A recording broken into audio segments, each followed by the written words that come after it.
This past Lunar New Year, I attempted to make Nian Gao, which was introduced to me by my old roommate's mom. I added a cup of water to a pot and some ginger for added flavor. The recipe also called for about 200 grams of brown rock sugar, which in Latin America we call panela. As you can see, I struggled a bit to get that exact amount. I then removed the ginger, added in the sugar, and then once it melted, added an additional cup of water and removed it from the heat. This recipe calls for glutinous rice flour, so I added about half a pound, then 1 teaspoon of salt, and about half a teaspoon of allspice for additional flavor. Then in a stock pot, I placed a steamer rack and added water about halfway up the rack.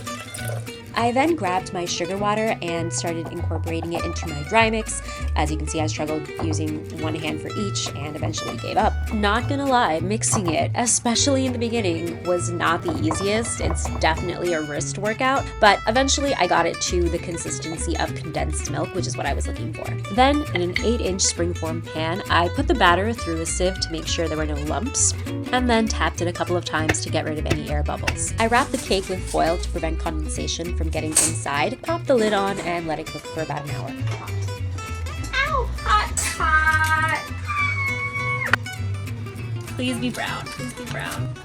Okay, that came out pretty good! I tested to make sure the center was golden brown and semi-translucent, and then covered the whole with traditional jujube date. I allowed the cake to set overnight as it's too gooey and hot to eat immediately, and as you can see, I struggled a bit to open it. It certainly lives up to its name. Nian actually means sticky.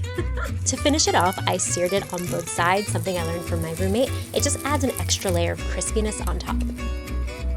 Moment of truth. The one my roommate's mom made was better.